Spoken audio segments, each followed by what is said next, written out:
Bismillahirrahmanirrahim. Alhamdulillahirabbil alamin. Wa bihi nasta'inu ala umuri dunya waddin. Wa sallallahu wasallam ala sayyidina maulana Muhammad khatamin nabiyyin wa ala alihi wa sahbihi wa baraka wa sallama ajma'in. Subhanaka la ilma lana illa ma 'allamtana innaka antal alimul hakim. Rabbi shrah li sadri wa yassir li amri wa hlul 'uqdatam min lisani yafqahu qawli. Rabbi zidni ilma warzuqni fahma. Allahumma inna nas'aluka fahman nabiyyin wa hifdzal mursalin wa ilhamal malaikatil muqarrabin. Allahumma aghnina bil ilmi wa zayyinna bil hilmi wa akrimna bit taqwa wa jamilna bil 'afiyah.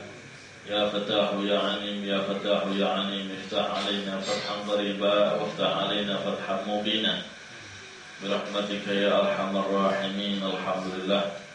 Amma ba'du. Assalamualaikum hadirin wal hadirat rahimakumullah. Alhamdulillah kita bisa kembali melanjutkan kajian kita yang seminggu sekali. Moga-moga Allah Subhanahu wa taala memberkati perkumpulan pertemuan kita di malam insyaallah. Wa sebagaimana lazimnya kita lanjutkan apa yang kita rutin bahas, yakni dalam masalah as-sirah an-nabawiyah. Kita di pertemuan yang lalu kita sudah membahas tentang bagaimana kisah dan hikmah dari perang Badar, yakni yang berkaitan dengan kisah terbunuhnya Umayyah bin Khalaf aduwallah. Insyaallah sekarang kita masuk bab baru, yakni bagaimana di dalam kisah perang Badar Rasul sallallahu alaihi wasallam melakukan satu hal yang di situ belum ada contohnya dari cerita nabi-nabi yang terdahulu. yakni sebagaimana yang dinyatakan di dalam Al-Quran, wa ma ramaita id ramaita walakinnallaha rama. Ya Muhammad, tidaklah engkau melempar di saat engkau melempar, walakinnallaha rama, akan tetapi Allah lah yang melempar. Ada kalau dari sudut pandang yang lain, ada Rasul sallallahu alaihi wasallam sudah sampai di derajat yang di situ seluruh gerak-geriknya Rasulullah itu sama persis dengan apa yang dikehendak, yang diperbuat oleh Allah Subhanahu wa taala. Kalau orang yang sudah sampai derajat seperti itu diisyaratkan dalam hadis yang lain, yakni fa idza ahbabtuhu kuntu sam'ahu alladhi yasma'u bihi wa basarahu alladhi yubsiru wa basarahu alladhi yubsiru biha wa yadahu allati yamshi allati yamshi biha wa rijluhu alladhi yamshi biha.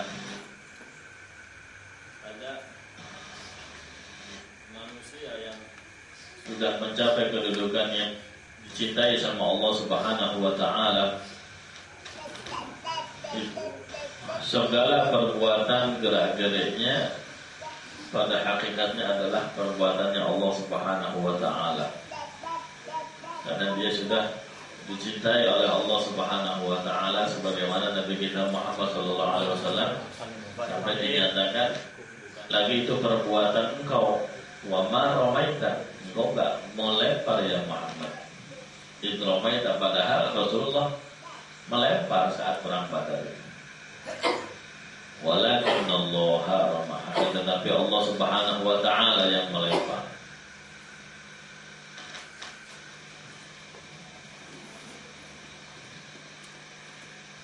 Dalam riwayat hadis dinyatakan wa umira Rasulullah SAW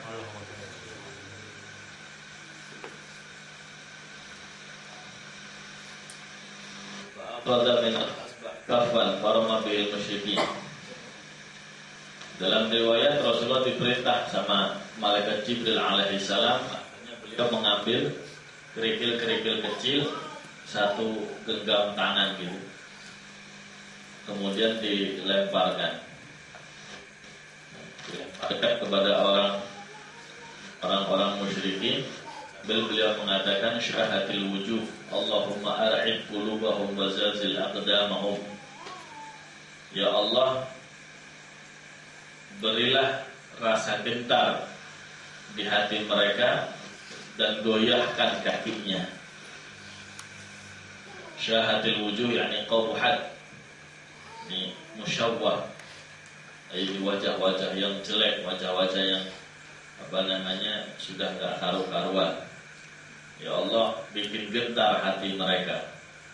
Ada isyarat ma'asyiral ikhwan rahimakumullah bahwa yang penting itu adalah hati. Badan gede kayak apa, brewok, sangar, tapi kalau hatinya penakut mah kabur.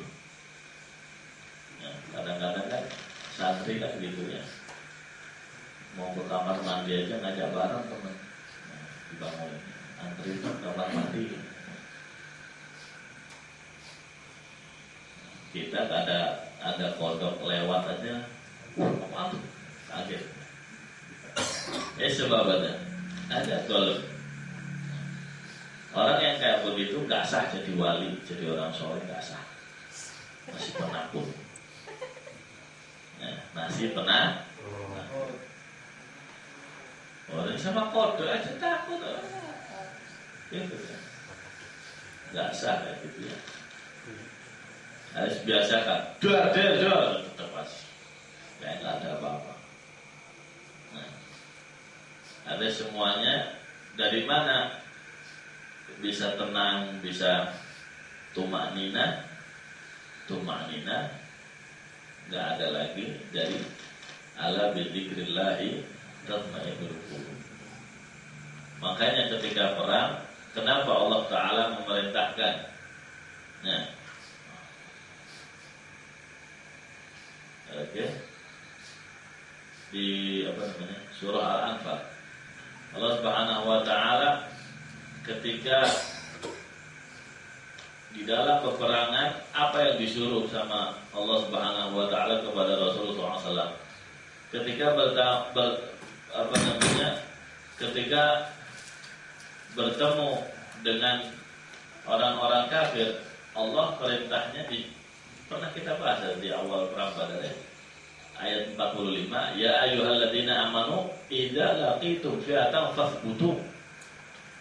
Wahai orang yang beriman, kalau kau bertemu dengan sekelompok pasukan, ya sudah, mantaplah. Kakimu teguhkan, jangan sampai goyah lagi. Gimana supaya mantap ini? Wadkurullaha katsiran. Zikirlah kepada Allah yang banyak. Kenapa kok disebut zikir? Faedahnya zikir. Sama kita dalam hidup ini butuh zikir yang sangat banyak. Sebab semuanya bergerak, semuanya tidak sakinah, semuanya tidak tumaknina, semuanya gugup, semuanya geger. Kita baru ada mic gerbok-gerbok aja sudah bingung. Udah biarin, mau bunyi mau nggak bunyi, biarin, yang penting kita jalan terus ya. Ada dari mana? Dari zikir, sebagaimana diisyaratkan di ayat yang lain. Ala bidzikrillahi tatma'innul qulub. Nah, ini yang dibutuhkan sama orang hidup sekarang itu, ketenangan. Kenapa sih orang rame-rame macet ke puncak aja? Karena di dunianya mereka idrok, di kehidupannya mereka sehari-hari itu sudah goyah, udah sibuk, udah ruwet, udah gak ada tenang sama sekali. Berangkat ke kantor kebut-kebutan, takut macet, semuanya ribut. Ya, akhirnya penuh dengan kekhawatiran, penuh dengan ketakutan. Waduh, nanti terlambat, nanti nggak kebagian kereta, wah ini. Jadi hidupnya penuh dengan ru'b, menakutkan. Orang tuh macet, biarin aja. Kita macet kan bingung ya. Balbel. Jadi hidup nggak ada tuh makna. Bisa kita itu. Berarti kurang pikir. Gitu. Nah, Rasulullah SAW ketika menghadapi orang kafir itu diperintah sama Allah Ta'ala, ya ayyuhalladzina amanu idza laqitum fi'atan fathbutu wadhkurullaha katsiran la'allakum tuflihun. Jadi kemenangan itu diawali dengan zikir. Kalau sudah zikir tenang. Ya. Jadi umat hijau itu bisa dia kemana ini pokoknya. Tenang. Jadi kita hidup itu perlu gitu, perlu ketenangan. Nanti semuanya dari mana? Dari zikir. Loh, kita zikirnya aja kebut-kebutan. Boleh benar 33 kali itu. Enggak, lembut. Zikirnya kita ngawur. Zikirnya kita enggak tumaknina. Ya. Jadi jangan sampai ini kurang satu aja beda hasilnya loh. Itu jangan ditawar lagi istilah. Allah. Tenanglah, santai. Rasulullah SAW memintakan kepada Allah bagi mereka, Allahumma ar'id qulubahum. Ya Allah, kasih hati mereka geger, kasih hati mereka gentar, kasih hati mereka khawatir, kasih hati mereka rasa takut, sehingga waduh, kalau ini caranya nih dulu. Padahal baru kelilipan doang, dilempari debu, syahatil wujuh, dilempar sama Rasulullah SAW cuma satu. Dalam riwayat, ya, tidak ada satupun dari pasukan orang musyrik pasti kemasukan mata, ada yang kemasukan kuping, ada yang masuk ke hidung, ada yang masuk ke mulutnya. Wah, begitu masuk ke mata, wah bingung, waduh lari kemana? Akhirnya mereka sebenarnya lari minggir, pengen ngilangin debu, ya, pengen ngilangin debu. Tapi teman-temannya yang lain loh, kok pada kabur ini? Akhirnya tuh, waduh, pada lari semua. Oh, dalam riwayat bahkan ada debu yang dilempar sama Rasulullah SAW.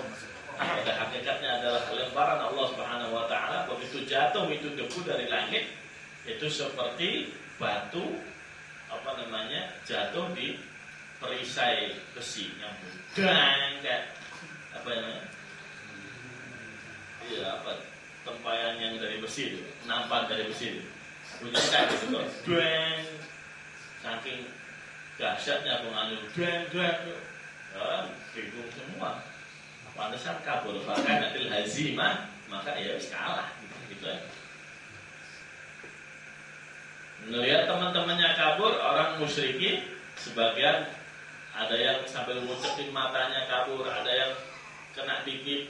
Akhirnya begitu temannya kabur sudah nyerah. Begitu nyerah, supaya nggak dibunuh, gimana caranya? Senjata dilemparkan. Ada semuanya gara-gara apa? Gara-gara doa Rasulullah SAW. Bagaimana mereka jadi gentar dan kakinya jadi goyah. Nah, moga-moga kaki kita tetap insyaAllah tetap ngapain ini? Tetap maulidan, tetap apa? Kita ini nggak punya apa ya? Kurang sahabat dan fil amr. Ini kenapa mic atas nggak bunyi kayaknya?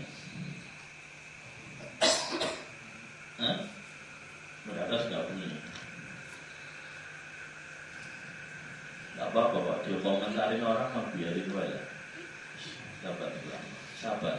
Dakwah harus dikomentarin orang.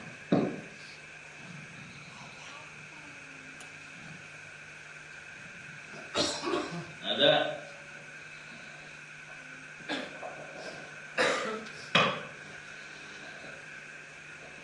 diriwayatkan lagi sama Imam Abu Syekh wa Abu Nu'aim wa Ibnu Bardawai, qala sami'tu sawta hasyat wada'na min as-sama'i wa badr ka'annahunna wada'na fi tost. Saya mendengar suara hasyat, batu-batu kerikil berjatuhan dari langit di waktu perang Badar. Semuanya pada berjatuhan seakan-akan jatuh di toset itu yang biasa dipakai baki yang dari besi.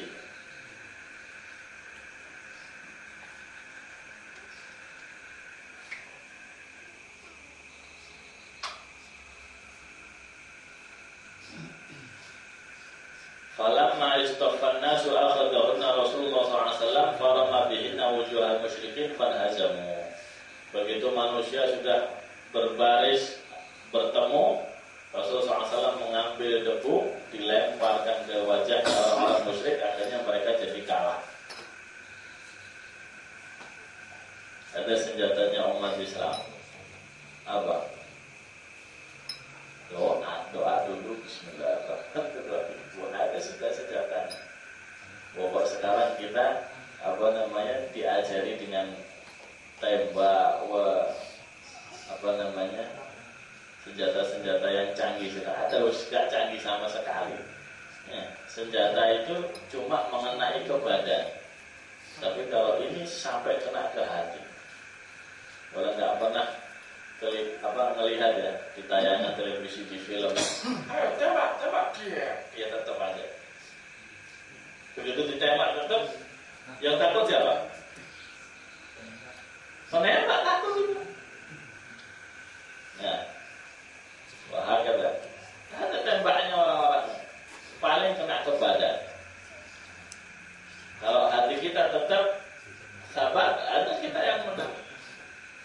Wah, nanti ada dalam kisah peperangan sahabatnya Rasul Sallallahu Alaihi Wasallam.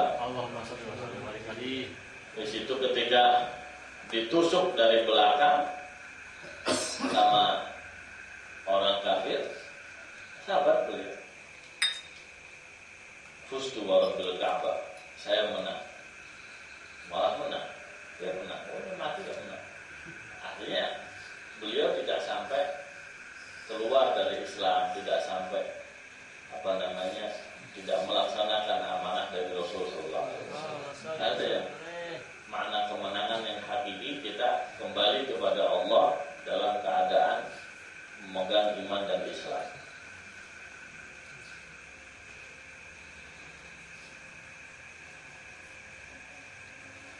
Nah, itu nggak bisa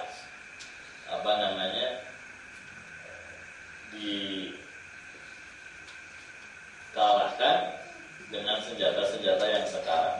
Tapi kalau sudah hati kita yang kena, ya, dibeli sama orang kafir, dicekokin macam-macam hal, akhirnya kita kalah. Ya, makanya yang seperti ini perlu kita sebarkan. Bagaimana umat Islam punya jati diri, dia tetap tidak terpengaruh oleh perubahan, oleh suasana, situasi dan kondisi. Ya, amma kalau hati kita sudah kebeli, ya, begitu ada tawaran yang menggiurkan, begitu ada bisnisan, akhirnya kaki kita sudah nggak mantap, hati kita sudah mulai goyah. Waduh, berkah maulid apa berkah bisnisan ini? Waduh. Guys. Kalau kita aja goyah kayak begitu, nah gimana anak kita? Gimana generasi selanjutnya?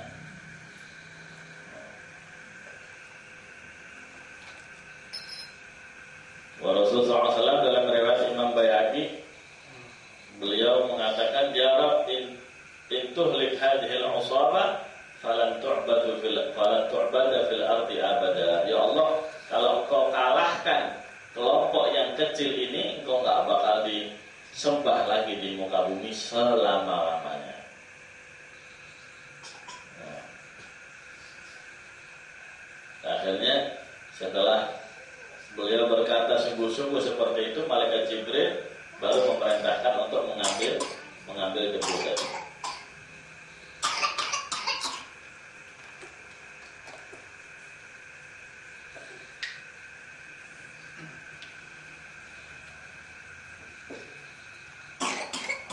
surat Al-Anfal Allah Ta'ala menjelaskan falam taqtuluhum walakinnallaha qatalahum wa ma ramaita id ramaita walakinnallaha rama.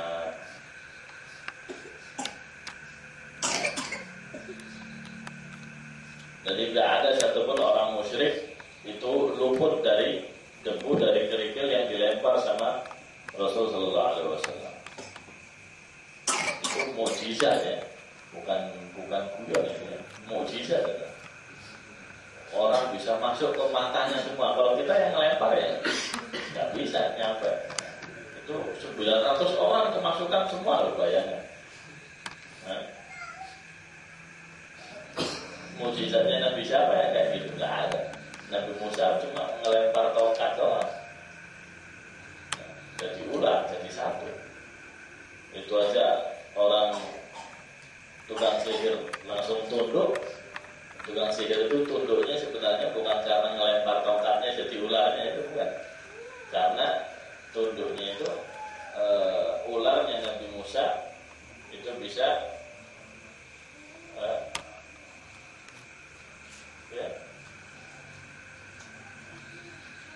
talqafu ma yafikun, talqaf ma sona'u dalam ayat yang lain. Yani ularnya Nabi Musa itu bisa nelen. Itu yang hebat. Mana ada tongkat bisa nelennya. Kalau ularnya mereka kalau beradu, ularnya tukang sihir itu cuma gigit-gigitan gitu. Gigit-gigit berdarah, dah lemas. Tapi sampai hilang. Begitu lemas, terus berubah jadi tahlilan. Amal Nabi Musa ditelan gluk saat tali-talinya hilang. Bingung, ini sihir apa lagi? Makanya masuk Islam. Rasulullah SAW diperintahkan untuk melempar debu masuk semua ke seluruh matanya orang musyrik.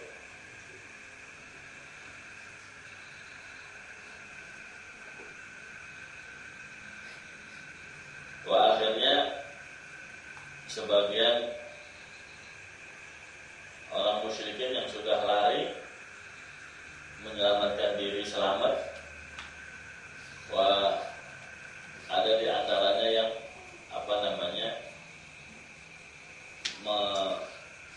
meletakkan pedangnya.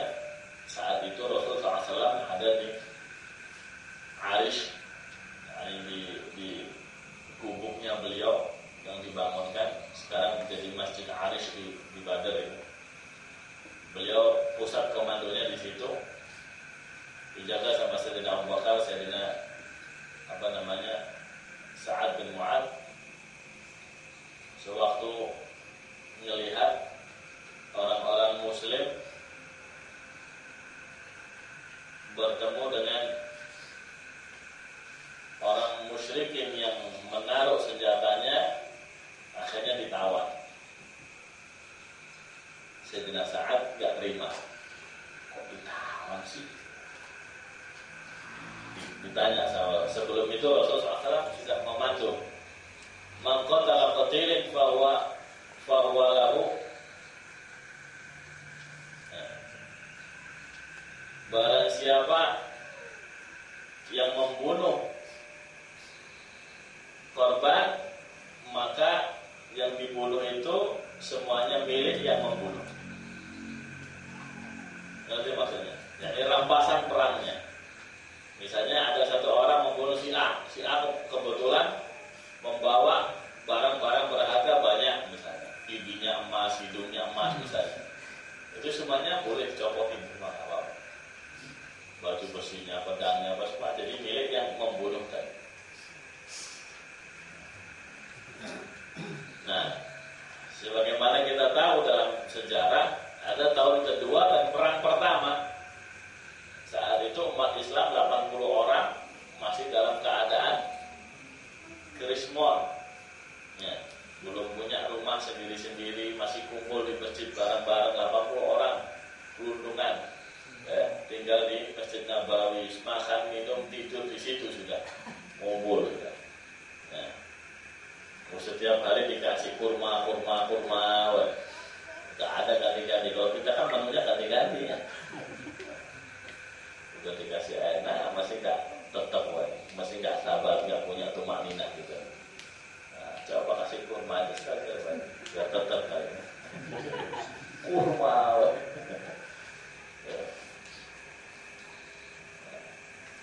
Itu di tahun-tahun pertama ekonomi belum stabil, makanya wajar kalau para sahabat mengambil tawanan perang. Karena nanti tawanan perang ini hartanya bisa dirampas plus bisa dijual kan gitu. Lumayan ya. Berapa kemarin? Sekitar 200 juta. Karena 4.000 dirham tebusannya. Coba aja lihat di internet, tanya sama Mbah Google, ya, 1 dirham itu berapa rupiah? Dikalikan 4.000. Lumayan. Nah, Sayyidina Sa'ad bin Mu'adz karena beliau tokoh masyarakat, pemimpin ahli strategi, begitu melihat kok enak sih ngambil tawanan, beliau nggak suka, cuma nggak berani komentar. Rasulullah setelah memerintahkan tadi, man qatala qatilin fawalahu wa man asra asiran fawalahu. Barang siapa yang membunuh itu milik dia, yang menawar seseorang yang sudah nyerah itu milik dia. Kemudian Rasulullah mengatakan, innakum satajidu qauman mustakhrahun. Kalian bakal menemukan beberapa orang dia ini terpaksa ikut perang. Fala taqtuluhum. Maka jangan dibunuh mereka ini. Di antaranya Abul Bakhtari. Abul Bakhtari bin Hisham. Abul Bakhtari ini termasuk orang Quraisy yang tidak tercatat dalam sejarah usil sama Rasul, tidak pernah usil. Satu. Kemudian yang kedua, si Abul Bakhtari ini terekam dalam sejarah dia adalah karena orang kafir beliau. Dia ini yang ikut menggerakkan dalam rangka naqdus sahifah, membatalkan embargo ekonomi itu yang 3 tahun di Syekh Abi Thalib itu. Ada di antaranya pentolannya adalah Abul Bakhtari bin Hisham. Kalau ketemu Abul Bakhtari jangan dibunuh. Kemudian kalau ketemu Abbas bin Abdul Muttalib jangan dibunuh, kata Rasulullah SAW. Ini pamannya Rasulullah.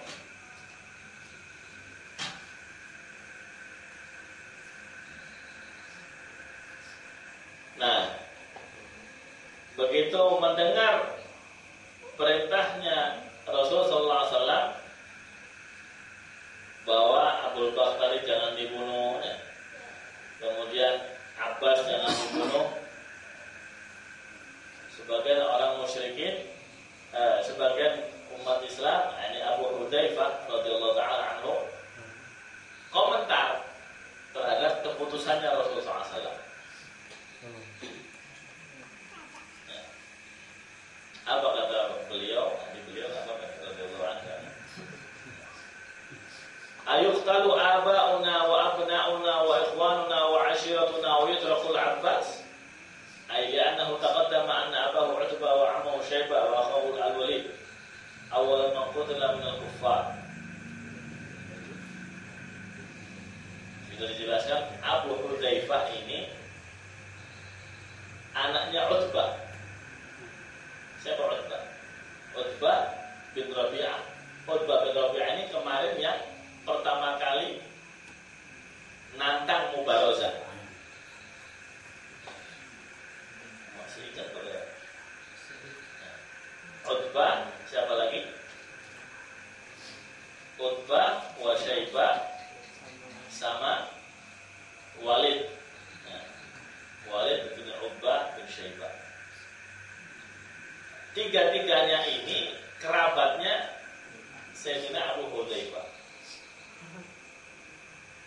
Si Utbah bapaknya, Syaibah pamannya,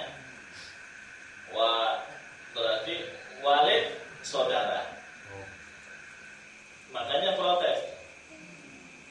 Bapak kita, paman, saudaranya dibunuh, keluarga kita dibunuh, masa Abbas dibiarin? Kalau saya ketemu sama dia, lain laki tuh la'aljumannahu as-sayf, la'aljamannahu as-sayf. Kalau saya ketemu Abbas, tak sabut dengan pedang, kata si Sayyidina Abu Hudzaifah radhiyallahu ta'ala anhu wa arda. Akhirnya komentar ini nyampe kepada Rasul sallallahu alaihi wasallam. Begitu nyampe sama Rasulullah, beliau panggil Sayyidina Umar, "Ya Abu Hafsin." Wahai bapaknya Hafs. Ada dalam riwayat gelar Abu Hafs ini pertama kali digunakan sama Rasulullah untuk memanggil Sayyidina Umar. Senang Sayyidina Umar. Wah, saya dapat titel baru nih, dapat nama baru. Ya Abu Hafs. Sebelumnya nggak pernah. Waktu di Mekah nggak pernah dipanggil Abu Hafs. Waktu di Madinah setahun pertama dan kedua nggak pernah. Waktu perang Badar, ya Abu Hafsin. Wahai bapaknya Hafs. Ayudrabu wajhu ammi Rasulillah bisayf. Apakah wajah pamannya Rasulullah bakal dipukul dengan pedang? Qala Umar wallahi ta'ala awwal yawmin kanani fihi Rasulullah bi Abi Hafs. Ya Rasulullah da'ni adribu 'unuqahu yani Abu Hudzaifah bisayf. Wallahi laqad nafaq. Ada beberapa hal dalam kisah ini. Yang pertama, sahabat apabila ada sesuatu yang bertentangan dengan apa yang ditetapkan sama Rasulullah, itu melaporkan kepada Rasulullah. Ya Rasul, ada yang komentar begini. Dikasih tahu siapa orangnya.